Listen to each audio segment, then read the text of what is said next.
peu. Romain Daubry, votre analyse de cette mi-séance, on va dire, à la Bourse de Paris. Tout d'abord, quelles sont les forces en présence? Bien, si on regarde la partie américaine déjà, on a sur la plupart les grands indices, les indices majeurs américains, que ce soit le S&P, le Nasdaq ou le Dow Jones, rompu sur tous les indices des alertes de moyen terme. Le dernier à l'avoir rompu, c'était hier le Dow Jones, et le mouvement se confirme un peu aujourd'hui. Alors, on a un rebond de court terme qui reste sur ces indices américains dans une tendance baissière et avec de la pression baissière enregistrée maintenant depuis la fin du mois de février et qui est assez significative.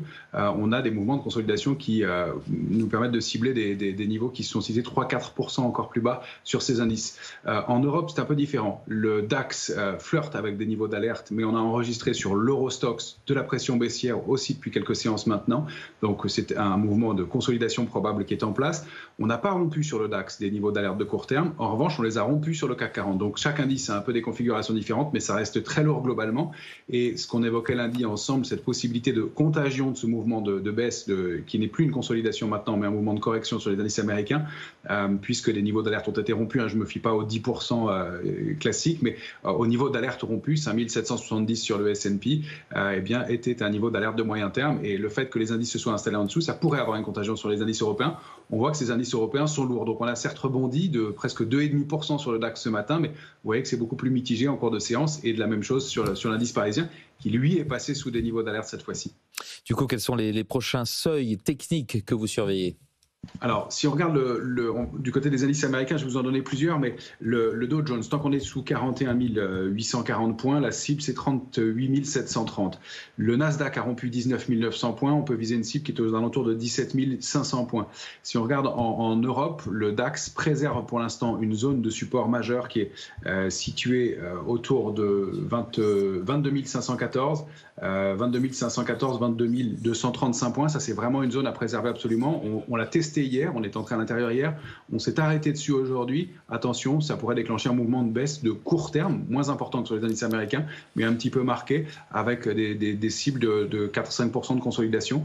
Et puis sur l'indice CAC 40, on a rompu cette fois-ci le range dont on parle depuis longtemps, au sein duquel l'indice CAC 40 est bloqué depuis un mois et demi. C'était 8032 en bas, 8238 en haut. On est passé et on est en train de s'installer en dessous. La cible, c'est autour des 7800 points au minimum. On verra comment se comportent les prix en arrivant sur ces zones cibles, mais ça reste baissier pour l'instant, ça reste assez lourd. Romain, à focus sur Guerbet, une pharma française. Pourquoi techniquement s'intéresser à cette valeur ? Là, on cherche des dossiers intéressants sur le moyen et long terme, dans cette configuration qui, vous l'avez compris, n'est pas très engageante à court-moyen terme.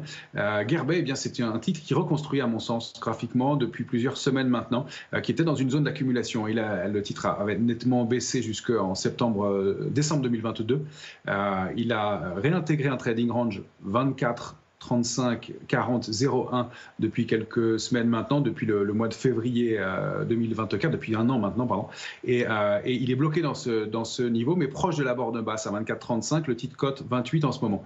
Or, il est en train de former une petite structure de retournement haussière dans ce bas de trading range, avec des niveaux et des volumes qui sont intéressants. On est en train de passer un petit niveau intermédiaire qui est aux alentours de 28, qui permettrait déjà de rallier dans un premier temps des niveaux de 31,45, et puis pourquoi pas d'aller chercher des extensions au niveau de cette grosse résistance qui date d'il y a un an de 40,01. Ça peut être une grosse recovery pour les mois à venir dans un marché qui reste un peu lourd pour l'instant et qui est un titre qui s'avère assez solide dans ce contexte-là.